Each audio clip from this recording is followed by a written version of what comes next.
کہانی central official کو subscribe کریں اور نئے آنے والی ویڈیو کے لیے گھنٹی کے نشان کو دبائیں۔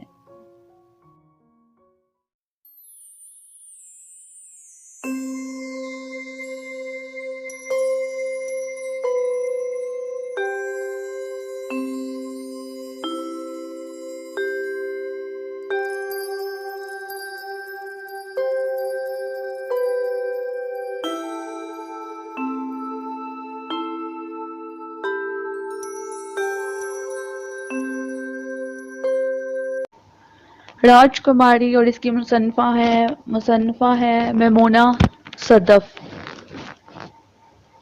بڑے ہال کے سب سے کونے والے کمرے میں ساری بتیاں جلائے، فرش پہ بچھی دری کے وسط میں گول لکڑی کی پرانی میز جو امی جان کے جہیز کی آخری نشانی بچی تھی رکھے، وہ ساتوں اس کے گرد ایک دوسرے سے جڑے بیٹھے تھے۔ میز کی وسط میں مٹیالی لکڑی کا بنا بوسیدہ سا ویجا بورڈ پڑا ہوا تھا۔ اس پر جمی دھول کو صاف کرنے کے بعد اس کی شکل قدرے بہتر ہو گئی تھی۔ یہ ایک روایتی ویجا بورڈ تھا جو عموماً روحوں سے رابطے کے لیے صدیوں سے استعمال ہوتا آ رہا ہے۔ اس بورڈ کے وسط میں انگریزی کے حروف تہجی کمانی انداز سے لکھے ہوئے تھے۔ اس سے نیچے ریاضی کے 0 سے 9 تک کے ہند سے درج تھے۔ کونے میں ایک طرف یس نو لکھا تھا، سب سے نیچے گڈ بائے اور اس کے متوازی سمت میں ہیلو لکھا تھا۔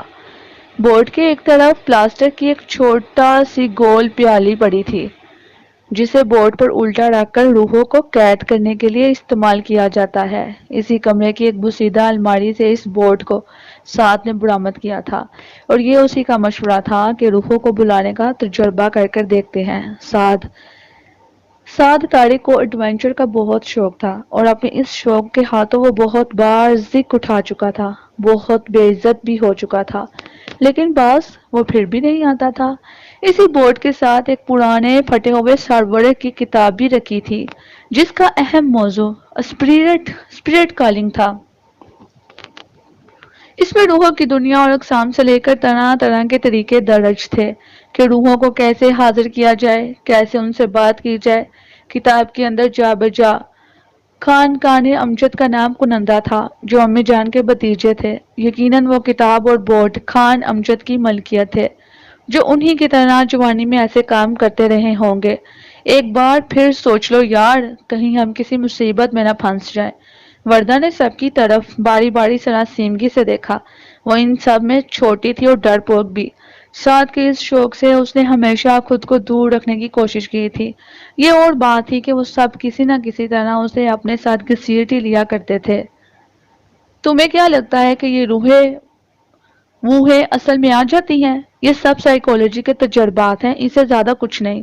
انشا نے اس کے چہرے پر چھوٹتی ہوائیوں کو دیکھتے اس کا مذاق اڑایا تھا۔ وہ وردہ کی بڑی بہن تھی لیکن اس سے کہیں زیادہ بہادر اور رسک لینے والی تھی۔ سعد کی بات پہ سب سے پہلے حمایت اسی نے کی تھی، بلکہ وہ تو سعد کے ہر ایسے اوٹ پٹانگ قسم کے ایڈونچرز پر فوراً حامی بڑھ لیا کرتی تھی۔ سب کے نزدیک وہ اپنے اس تایا ذات کی چمچی تھی، لیکن سعد کے نزدیک وہ اس کی سب سے اچھی دوست تھی۔ ایک تو موسم اتنا خوفناک ہو رہا ہے، 2 دن سے بارش تھمنے کا نام نہیں لے رہی اور اوپر سے رات کے 11 بجے تم لوگوں کو ایسے بےہودہ تجربات کرنے کی پڑی ہے، وہ بھی دادوں کے اس پرانے گھر میں جو پورا سال بند پڑا رہتا ہے، اور سال میں ایک بار دادا کی برسی پہ سب یہاں جمع ہوتے ہیں اور پھر واپس اپنے گھر کو۔ سعد سے چھوٹی دعا کو بائی کے ایسے ایڈونچر سے ہمیشہ عزت کھا رہتی تھی۔ بجلی کی کڑک اس کی ویسے جان نکالے دیتی تھی اور اس پر مستعد روحوں سے بات چیت کا ارادہ اس پر کپ کپی طاری کر رہا تھا۔ وہ سب پچھلے 4 دن سے یہیں تھے۔ سعد کا ان دنوں میں ایک اہم پروجیکٹ چل رہا تھا، سو اس کو آفس سے چھٹی نہیں مل رہی تھی، اس لیے وہ لاہور میں ہی رہ گیا تھا۔ لیکن جب اسے شہرینہ پپھو کی اکلوتی بیٹی کی آمد کی خبر ملی تو چھٹی بھی مل گئی اور اہم پروجیکٹ بھی غیر اہم ہو گیا۔ وہ ابھی رات 9 بجے ہی پہنچا تھا۔ جب سب کھانا کھا چکے تھے، ڈنر کے نام پر وہ موٹر وے سے ہی برگر لے کر کھا چکا تھا، اسی لیے یہاں پہنچ کر اس نے بس ایک پیالی چائے ہی پی تھی۔ جب تک وہ پہنچا تھا خزینہ جا سو چکی تھی۔ اسی لیے وہ اس سے مل نہیں سکا تھا۔ اس وقت اس کمرے میں یہ محفل سعد کی آمد کی خوشی میں ہی سجائی گئی تھی۔ وہ کزن جب بھی اکٹھے ہوتے تھے تو ایک رات تو جا کر گزارتے ہی تھے۔ کسی کو بھی میں نے مجبور نہیں کیا یہاں بیٹھنے کے لیے۔ جو جانا چاہتا ہے چلا جائے، جو رہنا چاہتا ہے شوق سے رہے۔ ہم امی جان کے اس پرانے گھر میں چھٹیاں گزارنے اور انجوائے کرنے آئے ہیں، اور ٹرسٹ می، اسے زیادہ انجوائمنٹ کوئی نہیں ہو سکتی۔ ہم روح بلا کر دیکھیں، اس سے ہلکی پھلکی بات چیت کریں، کچھ باتیں گلوائیں، مستقبل کے پلانز ڈسکس کریں اور اسے اپنے گھر واپس روانہ کر دیں۔ اس نے سامنے بیٹھے اسید کو سب سے چھپ کر آنکھ ماری تھی۔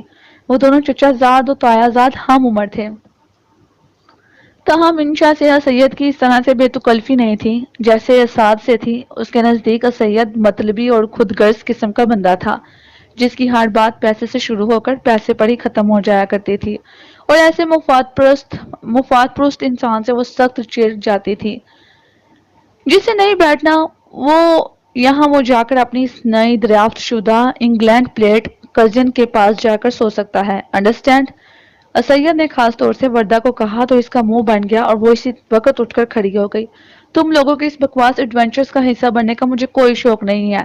چلو دعا، ہم دونوں چل کر سوتے ہیں۔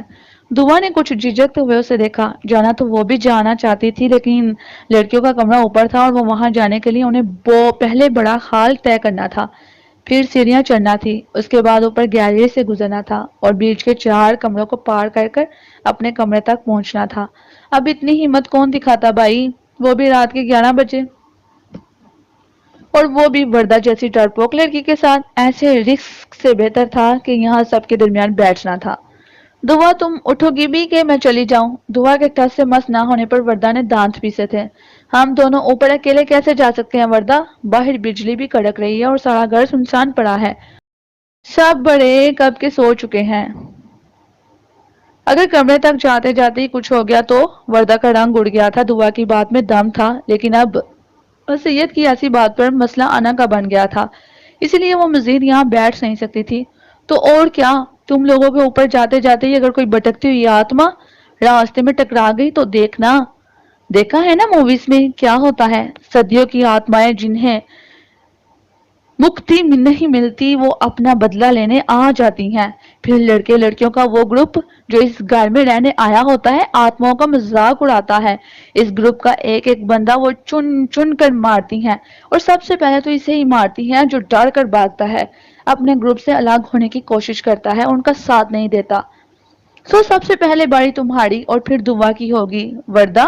ولید نے پورے ڈرامائی انداز سے منظر کشی کی تھی، اور اس کی ایسی اداکاری پر سعد اور سید کا دل کیا کہ وہ اپنا پیٹ پکڑ کر زور زور سے ہنستے زمین پر لوٹ پھوٹ ہو جائے، جبکہ وردہ کی آنکھوں کے سامنے ساری ہارر موویز کے ایسے مناظر گزر گئے جو وہ ڈرتے ہوئے بھی ان سب کے کہنے پر دیکھ لیا کرتی تھی۔ پھر مہینوں اکیلے باتھ روم جاتے، کچن میں جاتے، اکیلے سوتے، لائٹ بند کرتے ڈرا کرتی تھی، اور سب سے زیادہ اعتراض بھی وردہ کو ہی ہوا کرتا تھا کہ اس ویرانے میں یہ سب کرنے کی کیا ضرورت ہے۔ انشا نے میز پر پڑی ڈرائی فروٹ کی پلیٹ سے پستہ اٹھا کر منہ میں ڈال کر مزے سے بہن کو دیکھا، اور یہ بھی اسے یہ اعتراض ہوتا ہے کہ یہ سب الگ کیوں ہو جاتے ہیں، ایک ساتھ کیوں نہیں رہتے؟ میں ہوتی تو سب سے چپک کر بیٹھی رہتی، اور اب دیکھو کیسے اٹھ کر بھاگ رہی ہے۔ ساتھ کے یاد دلانے پر وردہ نے اپنی نام نہاد انا کو چلو بھر پانی میں دھکا دیا اور شرافت سے اچھی بچی بن کر انشا کے برابر پر جا بیٹھی۔ سید نے بلا کیا کہا تھا، کسے کہا تھا؟ اسے تو کچھ بھی نہیں کہا نا؟ کیا کسی نے سنا تھا؟ نہیں نا، اسے تو بالکل بھی ایسا کچھ یاد نہیں تھا۔ لڑکیوں کا چھوٹنے والا کہکا اسے سلگا تو گیا تھا، لیکن وہ نظر انداز کر گئی۔ وہ تو اس کمرے کا دروازہ بھی اکیلی نہیں کھول سکتی تھی، اوپر تک کیسے اکیلی چلے جاتی؟ اور اب اس گفتگو کے بعد تو دعا کے ساتھ بھی نہیں جا سکتی تھی۔ وہ کون سی بہت تڑہم خان تھی، اسے چٹکی بار ہی بہادر ہوگی وہ۔ ویسے ساری ہارر موویز میں یہی ہوا کرتا تھا نا کہ ہماری طرح کے چند دوست کزنز کسی تھرلر اور ایڈونچرز کے چکر میں ایسے کسی پرانے گھر میں جاتے ہیں، اور وہاں ان کو کوئی روح خوش آمدید کہتی ہے۔ ولید سے چھوٹی ایمان نے مزے سے کہا، وہ انشا جیسی بہادر نہ سہی لیکن وردہ جیسی ڈرپوک بھی نہیں تھی، اور پھر سب مر جاتے ہیں، بس آخر میں ایک وہی بچتا ہے جو سب سے بہادر ہوتا ہے۔ ولید نے خوفناک آواز بناتے ہوئے یوں کہا جیسے اگلے پل وہ سب جان سے جانے والے ہوں۔ وردہ نے خوف سے جڑی لی، کوئی بڑی ہی منحوس گئی تھی کہ وہ ان سب کے ساتھ یہاں آ گئی تھی اور ارجا بورڈ نکالنے کے بعد بھی یہاں رک گئی تھی۔ اس نے خود پر 100 بار لعنت بھیجی اور ان سب منحوسوں پر بھی جو بک بک بند کرنے کا نام نہیں لے رہے تھے۔ میں بیٹھ رہی ہوں یہاں لیکن تم لوگوں کے اس بےہودہ ایڈونچرز میں ساتھ نہیں دوں گی۔ اسے سب کو دیکھا اور اب وہ کچھ رو دینے کو تھی، اور میں بھی، تاکہ اگر کوئی روح اس کب سے نکل کر باہر کسی کو اپنے قبضے میں کرنا چاہے تو میں اور وہ سب سے پہلے اسے دور بھاگیں۔ ویسے بھی سب اوپر اپنے کمروں میں سو رہے ہیں اور اس نیچے کے کمرے میں روح صاحبہ ہماری تکا بوٹی بنا کر کھا کر ڈکار بھی لے لیں گی تو بھی کسی کو خبر نہیں ہوگی۔ دعا بھی اچھا خاصا ڈر چکی تھی۔ بہترین، ہمیں تم دونوں کے شامل ہونے سے نہ ہونے سے کوئی فرق تو پڑنا نہیں۔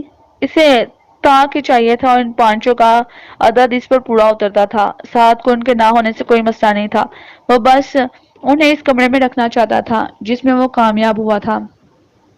ایک بار پھر سوچ لو، تم لوگ، دین محمد بتاتا ہے کہ خاقان چاچو کی ریڑھ کی ہڈی ایک حادثے میں ٹوٹی تھی۔ وہ جو راستے میں ویرانے میں برگد کا درخت ہے نا، اس سے ان کی گاڑی ٹکرا گئی تھی۔ دین محمد یہ بھی کہتا ہے کہ ان پہ کسی بلا کا سایہ ہو گیا تھا۔ وردہ نے انہیں ایک بار پھر سے سوچنے پر مجبور کرنا چاہا۔ دوسرے لفظوں میں وہ انہیں ڈرانا چاہتی تھی۔ خاقان چاچو پہ ایک ہی بلا ٹوٹی تھی اور وہ ہماری پھپھو تھی، اور کسی میں کہاں اتنی مجال کہ خاقان چاچو سے ٹکر لیتی۔ سید نے برا سا منہ بنایا۔ انشا کو اس کی بات سخت بری لگی تھی۔ اس نے ساتھ کو گھوڑا تھا کہ وہ اس کی ایسی بات پر اسے کچھ سناتا کیوں نہیں۔ جو بھی ہے سید، وہ ہماری پھپھو ہیں، تم ان کے بارے میں ایسی بات نہیں کر سکتے۔ ان سب میں سعد ہی تھا جو سید کو ٹوک سکتا تھا۔ واٹ ایور، اس گھر کی تباہی کی ذمہ دار وہی ہیں جن کی مہارانی کو اب سینے سے لگا لیا گیا ہے۔ نفرت میں بوجھا لہجہ انشان سے بالکل برداشت نہیں ہوا تھا۔ کم از کم تم تو تباہ نہیں ہوئے نا، تمہیں کس بات سے مسئلہ ہے؟ بات کہیں کی کہیں جا رہی ہے۔ تبھی ولید بیچ میں کدا۔ کم آن یار، تم لوگ اس بات پر آپس میں کیوں جھگڑ رہے ہو؟ بڑوں کے جھگڑوں کو ہمارے درمیان مت لاؤ، ہم جو کام کر رہے تھے وہ کرتے ہیں نا۔ سید کا موڈ خراب ہو چکا تھا اور وہ اٹھنے کے موڈ میں تھا۔ سعد نے اس کا ہاتھ تھام کر اسے روکا۔